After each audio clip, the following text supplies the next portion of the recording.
Assalamualaikum warahmatullahi wabarakatuh.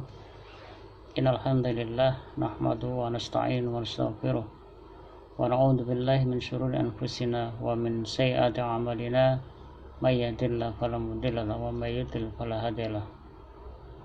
Asyhadu an la ilaha illallah wahdahu la syarika lahu wa asyhadu anna Muhammadan abduhu wa rasuluh. Raditu billahi rabba wa bil islami dinan wa bi Muhammadin rasulullah. Masyaallah muslimin Allah. Alhamdulillah, hari ini kita masih diberikan kesempatan oleh Allah untuk menjalani hidup ini, dan alhamdulillah kita masih diberikan kesempatan untuk memiliki waktu untuk bagaimana kita memperbaiki kualitas hidup kita. Semoga Allah memberikan kekuatan bagi kita, memberikan kesabaran bagi kita untuk istiqomah dalam Islam, dan kita berharap semoga kita dapatkan oleh Allah dalam keadaan menjadi seorang muslim yang sejati. Salam dan salam semoga tetap terlimpahkan pada diri kita Nabi Muhammad SAW, pada keluarga, sahabat, dan juga kemudiannya. Mari kita lanjutkan kembali ta'lim kita. Dalam pertemuan yang lalu kita mendapatkan gambaran bahwa sebagai seorang muslim kita dituntut oleh Allah untuk bagaimana kita bisa mengislamkan diri kita, mengislamkan keluarga kita, pasangan kita, anak-anak kita, dan termasuk juga lingkungan kita. Jadi mari kita coba pahami ya. Nasihat berikutnya adalah bagaimana kondisi yang sebenarnya yang melekat pada diri kita, bahwa sebagai makhluk yang diciptakan oleh Allah memiliki kebebasan ya, yang sebagian orang menyatakan bahwa kebebasan absolut ya, itu ternyata sangat kontradiksi karena di sisi lain ya kita memang diberikan kebebasan, tetapi di sisi yang lain Allah menetapkan bahwa kita itu adalah hamba budak yang harus senantiasa taat kepada perintahnya. Persoalan yang perlu harus kita atasi ya, karena menjadi seorang muslim yang ridho terhadap apapun yang Allah berikan pada kita, ridho terhadap agama Islam, ridho terhadap baginda Rasulullah SAW sebagai uswah hasanah, itu adalah sebuah langkah yang harus coba kita kondisikan. Kalau kita melihat ya bagaimana Rasulullah mengajari kita dengan kalimat ya zikir di waktu pagi, kalimat raditu billahi rabba wa bil islami dinan wa Muhammad rasulullah, hendaknya dibaca di waktu pagi dan petang, serta di saat kita mendengarkan azan, kalimat itu yang harus selalu kita kondisikan ya. Itu berarti sesuatu yang memang harus coba kita latih, kita paksakan diri kita untuk ridho dengan apapun yang Allah berikan pada kita. Di dalam hadis dikatakan bahwa di waktu pagi, di waktu subuh, kita dituntut oleh Allah, dituntut oleh baginda Rasulullah SAW untuk bagaimana kita mengkondisikan mentarbiyah diri kita untuk ridho dengan Allah. Kalimat raditu billahi rabba wa bil islami dinan wa Muhammad rasulullah itu seharusnya sudah menjadi sebuah perilaku yang melekat pada diri kita. Tetapi ya nampaknya ya memang kita masih belum menyadari betapa mengkondisikan mentarbiyah diri kita untuk ridho dengan Allah, ridho dengan Islam, ridho terhadap Rasulullah SAW itu ada sebuah persoalan yang tidak mudah untuk kita kondisikan. Mari kita coba latih diri kita untuk ridho dengan Allah, ridho dengan Islam, ya, ridho dengan baginda Rasulullah SAW sebagai uswah hasanah. Karena itu masalah muslim Allah, di saat kita mengucapkan kalimat raditu billahi rabba bil islami dinan wa Muhammad rasulullah itu harus memiliki sebuah nuansa ya, bahwa kita memang siap diatur oleh Allah, siap menjadikan Islam sebagai sebuah agama, dan siap menjadikan Rasulullah Muhammad SAW sebagai uswah hasanah, sebagai teladan. Karena itu kita memang dituntut oleh Allah untuk mengkondisikan mentarbiyah diri kita untuk menjadi pribadi-pribadi yang siap diatur oleh Allah SWT. Yaitu yang pertama yang perlu kita coba renungkan adalah bagaimana Allah sudah mengisyaratkan kepada kita, memberitahukan kepada kita di dalam surat Al-Baqarah ayat 21, ya ayyuhan nasu ubudu rabbakum alladzi khalaqakum walladzina min qablikum la'allakum tattaqun. Wahai manusia, sembahlah Rabb kamu, sembahlah Tuhanmu, di mana Tuhanmu itu telah menciptakan kamu dan juga orang-orang sebelum kamu, mudah-mudahan kamu menjadi orang yang muttaqin, menjadi orang yang bertakwa. Orang yang siap diatur oleh Allah dan siap menjalankan perintahnya itu kapanpun dan dimanapun dalam situasi apapun.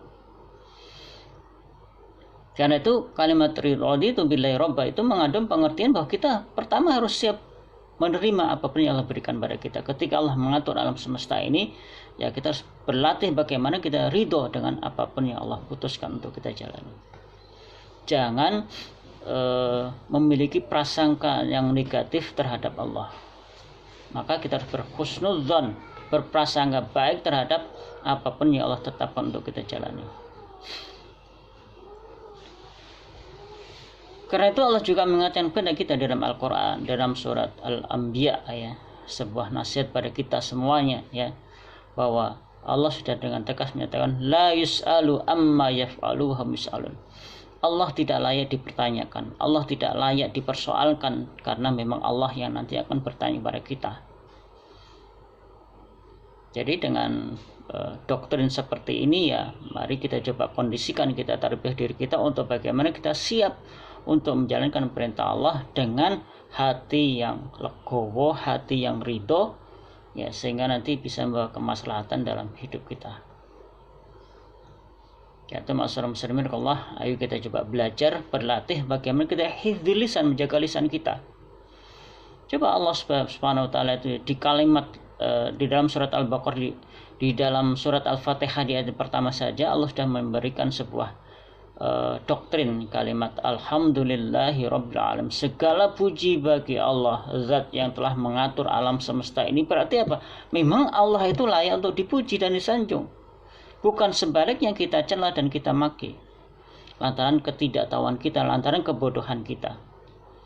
Coba bagaimana perilaku manusia terhadap Allah, ya, ketika Allah memberikan karunia kepada kita yang berupa air hujan. Hujan itu sangat diharapkan. Ketika musim kemarau kita butuh hujan, butuh air hujan itu untuk menjadikan suasana, menjadikan cuaca menjadi lebih nyaman lagi. Itu maka kita mohon kepada Allah agar diberikan hujan. Tetapi ma'asyiral muslimin Allah, ketika Allah menurunkan hujan itu tidak berdasarkan kemauan manusia, tetapi itu semua sudah dikondisikan, ya, berdasarkan persepsi Allah sang pencipta. Jadi kapan saatnya Allah menurunkan hujan, kapan menghentikan hujan, Allah sudah mengatur semuanya itu agar apa? Alam ini bisa berkesinambungan, bisa hidup dalam situasi yang seharusnya. Tetapi sebagai manusia seringkali kita mencela, memaki Allah lantaran apa? Ketika Allah menurunkan hujan, ternyata hujannya itu tidak seperti yang kita harapkan.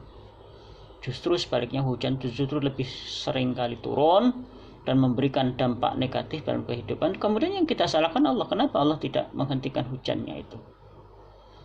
Ini persoalan yang perlu kita perbaiki, kita benahi, karena memang kita dituntut Allah untuk bisa ridho terhadap apapun yang Allah berikan pada kita. Dan kita sepakat menyatakan alhamdulillah rabbil alamin. Berarti apa? Ya, kita harus ridho karena kita sudah memuji Allah, terlanjur memuji Allah, ya, maka kita, sikap kita, perilaku kita harus sesuai dengan apa yang kita ungkapkan itu.